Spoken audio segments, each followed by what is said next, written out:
எல்லாருக்கும் நமஸ்காரம். இன்னைக்கு நம்ம அடுத்த தசா புத்தி பரிகாரங்கள். அதில் என்ன தசைக்கு போகிறோம் கேட்டால் சனி தசைக்கு போகிறோம். இப்போ சனி தசைக்குள்ள பரிகாரங்கள் இவாளும் பண்ணலாம். இதில் சனி தசை நடந்து 7.5 சனியும் நடக்கும் பொழுது இந்த பரிகாரங்கள் இன்னும் பலன் தரும். சனி தசை சனி புக்தி நடக்கும் பொழுது 7.5 சனியும் இருக்கும்போது ஒரு 15 நாள் தான் அது. அந்த இதை பார்த்துக்கணும். நீங்கள் 7.5 சனி காலங்கள்லையும் பரிகாரங்கள், அந்த பரிகாரங்கள் கூட 7.5 சனி கூட இருக்கும்போது சனி தசையும் நடந்தால் இன்னும் கொஞ்சம் விளைவுகள் கொஞ்சம் கூட கஷ்டம் ஜாஸ்தி இருக்கும்.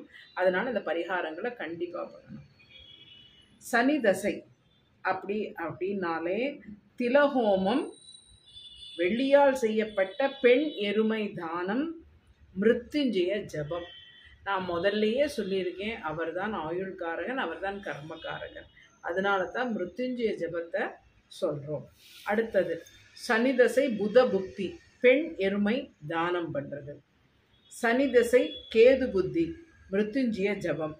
சனி தசை சுக்கிர புக்தி, தீபம் தானம், அதாவது விளக்கு தானம் பண்ணுறது. சனி திசை சூரிய புத்தி, சூரிய நமஸ்காரம், பொன் மலர் தானம். தாமரைப்பூ கிடைக்கும், கோல்டுலேயும் கிடைக்கிறது, அதை வாங்கி தானம் பண்ணுறது. சனி தசை சந்திர புத்தி, வெள்ளை பசு தானம். சனி தசை செவ்வாய் புத்தி, பெண் எருமை தானம். சனி தசை குரு புத்தி, மிருத்யுஞ்சய ஜபம்.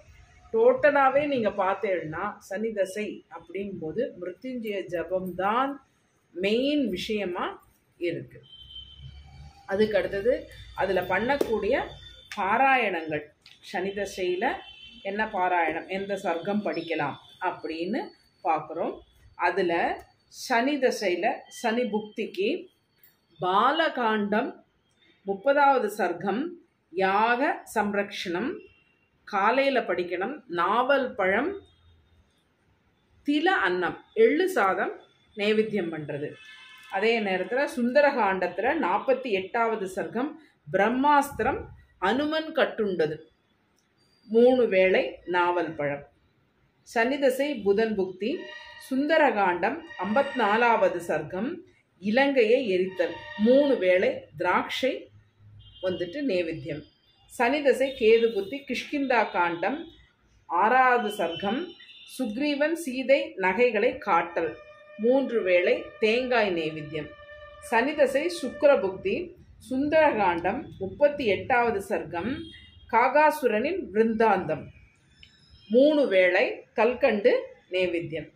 சூரிய தசை சனி தசை சூரிய புத்தி, கிஷ்கிந்தா காண்டம் 66வது சர்க்கம் ஹனுமனோடு விராட் ரூபம், ஜாம்பவான் துதி பண்ணுறது, 3 வேளை கரும்பு.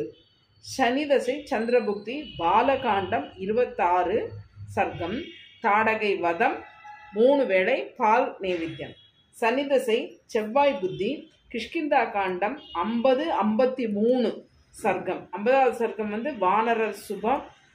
அடுத்தது 3 வேளையும் சக்கரை பொங்கல் தான் நைவேத்தியம். 53வது காண்டம்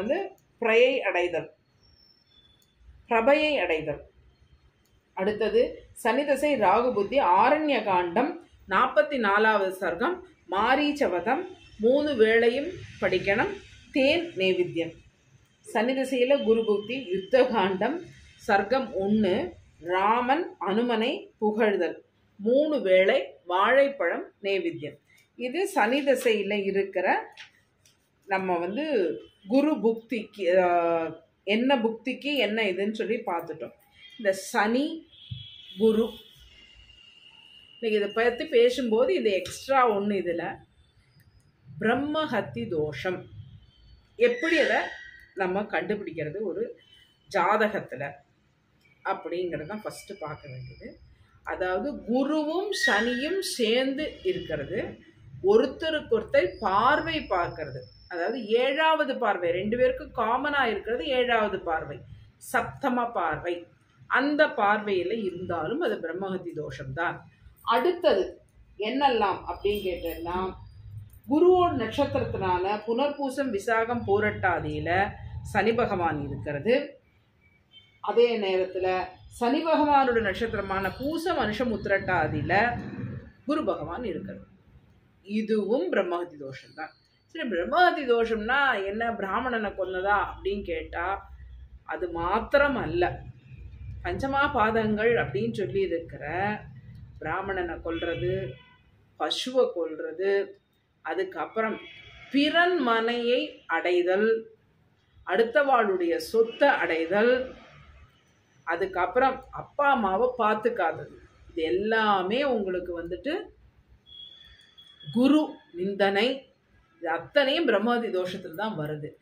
ஸோ பிரம்மஹத்தி தோஷம் வந்தால் என்ன ஆகும்? பிரம்மஹத்தி தோஷம் ஒரு ஜாதகத்தில் இருக்குது அப்படின்னு தெரிஞ்சுட்ட அப்புறம் அது என்ன ஆகும்? இப்போ பிரம்மஹத்தி தோஷம்னு நம்ம சொன்ன அந்த கிளாசிஃபிகேஷனில் வரதே தவிர நிறைய சொல்லியிருக்கா. அதையெல்லாம் நம்ம பண்ணாமல் இருக்கிறது முதல் விஷயம். சரி, பரிகாரம் அப்படின்னு எப்படி போகலாம் அப்படின்னு கேட்டால், திருவிடை மருதூர். இந்த திருவிடை மருதூரில் பிரம்மஹத்தி தோஷ பரிகாரத்துக்கு என்ன பண்ணணும்? நீங்கள் பிரம்மஹத்தி தோஷ பரிகாரத்துக்காக போகிறீங்கன்னா அங்கே காலம்பரை ஒரு 6:30-7 மணிக்கு அங்கே போயிடணும். அங்கே 8 மணிலேருந்து நினைக்கிறேன் 8 மணிலேருந்து 11 மணி வரைக்கும் தான் அந்த பரிகாரம் பண்ணுவாள். ஹோமம் பண்ணணும் அப்படின்னு சொன்னால் அது வாத்தியார்கிட்ட சொல்லி குருக்கள்கிட்ட சொல்லி தனியாக ஏற்பாடு பண்ணுறது. ஹோமம் பண்ண முடியலை அப்படிங்கிறவாளுக்கு சாதாரணமாக என்ன பரிகாரம் பண்ணலாம் அப்படின்னு கேட்டால், அங்கே கோவிலில் போயிட்டு 2 அர்ச்சனை தட்டு வாங்கிக்கிறது. அதை தவிர பிரம்மஹத்தி யாருக்கு தோஷம் இருக்கோ அவர் கண்டிப்பாக போகணும்.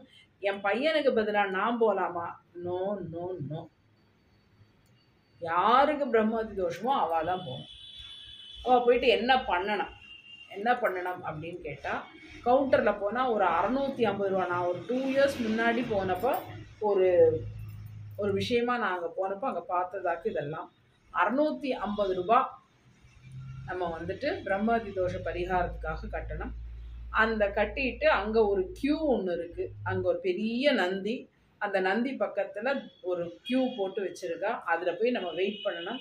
1 மணி நேரத்துக்கு ஒரு தடவை ஒரு குரூப்பை, ஒரு பேட்ச், அவள் எத்தனை பேர் இருக்காளோ அவள் அத்தனை பேருக்கும் பண்ணிவிடுவாள். அங்கே உள்ளே போகும்போது 110 ரூபா கையில் சில்லறை வச்சுக்கணும். உப்பு பரிகாரம்னு ஒன்று பண்ணுறா. ஏன்னா நான் கிளைண்ட்டு தான் உள்ளே போனேன், அதனால் எப்படி பண்ணுறான்னா எனக்கு தெரியாது. உப்பு பரிகாரம்னு ஒரு 10 ரூபா, அந்த பண்ணி வைக்கிறவருக்கு ஒரு 100 ரூபா தட்சிணை கொடுத்தா. இது தட்சிணை கொடுக்கணும்னு இல்லை, ஆனால் நம்ம எப்பொழுதுமே ஒரு வாத்தியாரோ ஒரு குருக்களோ வச்சு அப்படி பண்ணுறோன்னா கண்டிப்பாக தட்சிணை பண்ணணும், தட்சிணை கொடுத்தே ஆகணும். அவருக்கு மேனேஜ்மெண்ட் பைசா கொடுக்குறாங்க. இந்து அறநிலையத்துறை வரதா வரலையே அதை பற்றி நம்மளுக்கு அதில் டீப்பாக போக வேண்டிய காரியம் கிடையாது. நம்ம பண்ணும்பொழுது ஒரு குருவுக்கு அதை பண்ணி வைக்கிறவருக்கு கண்டிப்பாக தட்சிணை கொடுத்து தான் அதை பண்ணிக்கணும். ஸோ அதுக்கு ஒரு 110 ரூபா சில்லறை மாத்திரம் வச்சுட்டு தான் உள்ளே போனால் கிளைண்ட்டு. அங்கே ஒருத்தர்கிட்ட கேட்டப்போ அவர் சொன்னார் அது. அப்புறம் நேராக அவள் பரிகாரம் எல்லாம் பண்ணிட்டு வந்த அப்புறம் 2 அர்ச்சனை தட்டு வாங்கியிருக்கோம் இல்லையா, அந்த பரிகாரம் பண்ணவாள் கூடவே அர்ச்சனையும் பண்ணி அதை மகாலிங்க சுவாமிகிட்ட கொண்டு போய் அர்ச்சனை பண்ணி தேங்காய் பழம் உடைச்சி அதை கொடுத்து விட்றா. அதுக்கப்புறம் நம்ம 2 அர்ச்சனை இது வாங்கியிருக்கோம். அங்கே இன்னொரு அம்பாள் இருக்கா, அந்த அம்பாளுக்கு ஒரு அர்ச்சனை.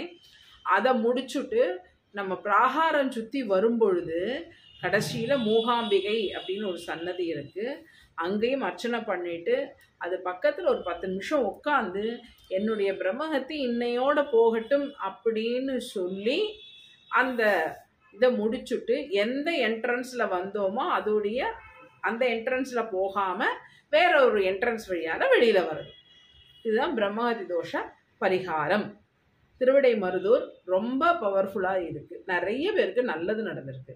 சில இடங்கள்ல எல்லாம் அந்த தோஷ பரிகாரம் பண்ணுறோம் அப்படின்னு சொல்லிட்டு 1 லட்சம் 2 லட்சம் எல்லாம் வாங்கி ஹோமங்கள் எல்லாம் பண்ணுறா. திருவிடை மருதூரில் சுவாமியே அங்கே இருக்கார்.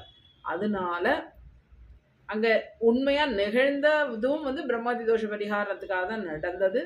அதனால அங்கே பண்ணுறது. எனக்கு அந்த மாதிரி போகிறதுக்கு முடியலை அப்படிங்கும்போது நான் என்ன பண்ணலாம்? அமாவாசை அன்னைக்கு திங்கக்கிழமையாக வந்தால் ரொம்ப விசேஷம். அதர்வைஸ் எந்த அமாவாசை ஆனாலும் சரி, ஒரு 9 மண் விளக்கு, எண்ணெய், திரி, தீப்பெட்டி எல்லாம் எடுத்துக்கோங்க. பக்கத்தில் இருக்கிற சிவன் கோவிலுக்கு போங்க. சிவனுக்கு இந்த 9 விளக்கை ஏற்றி அவரை பிரதட்சிணம் பண்ணி நமஸ்காரம் பண்ணிட்டு வாங்கும்.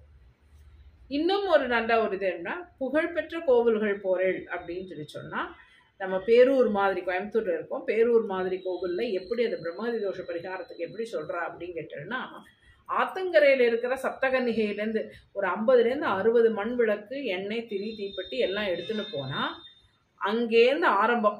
சாயங்காலம் ஒரு 5:30 மணிக்கு ஆரம்பிச்சேன்னா ஒரு 6:30 மணிக்கு நீங்கள் சுவாமி சந்நிதிக்கு வந்துடலாம். அங்கேருந்து ஆரம்பம், சப்தகன்னிகையிலேருந்து ஆரம்பித்து எல்லா சன்னதிக்கும் 2 விளக்கு, 63 ஒரு சன்னதி இருக்குது. அந்த மாதிரி இடங்கள் எல்லாம் முடிஞ்சு சுவாமிக்கும் வச்சு நமஸ்காரம் பண்ணி நம்ம பேரில் ஒரு அர்ச்சனை பண்ணி எங்களுடைய பிரம்மஹத்தி தோஷம் பரிகாரம் பண்ணணும் அப்படின்னு சொல்லி வரதும் ஒரு முறை. இல்லை எங்களுக்கு பேரூர் மாதிரி கோவிலில் பக்கத்தில் ஒரு சிவன் கோவில் இருக்குது, பழமையான கோவிலாக இருக்கலாம். அந்த கோவிலுக்கு அமாவாசை என்ன கிழமையில் அமாவாசை வந்தாலும் சாயங்காலம் ஒரு 5:30 மணிக்கு மேலே போயிட்டு அங்கே 9 விளக்கு போட்டு சுவாமிக்கு வச்சு நல்ல எண்ணெய் விடுங்கோ, நல்லெண்ணெய் விட்டு பண்ணுங்கோ. இது தவிர வேற என்ன பண்ணலாம்? பிரம்மஹத்தி தோஷ பரிகாரம் எப்படி தீரும் அப்படின்னு எங்களுக்கு எப்படி தெரியும் அப்படின்னு கேட்குறவா இருக்கா. அவளுக்கு என்ன பதில் அப்படின்னு கேட்டால், இவ்வளோ நாள் நீங்கள் ரொம்ப நாள் ட்ரை பண்ணிட்டு வந்ததெல்லாம் நடக்கிறதுக்கு ரொம்ப கஷ்டப்பட்டிருப்பேன். அது கொஞ்சம் சுலுவாக முடியும்.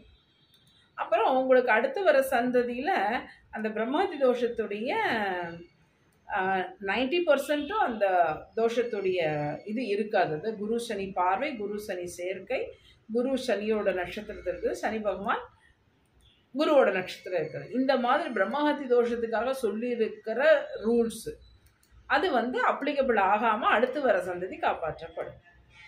ஏன்னா பிரம்மஹத்தி தோஷமெல்லாம் சிலப்போ பரம்பரையாக வந்துடும். எந்த இடத்துல செயின் கட்டாறதுன்னு தெரியறதில்லை.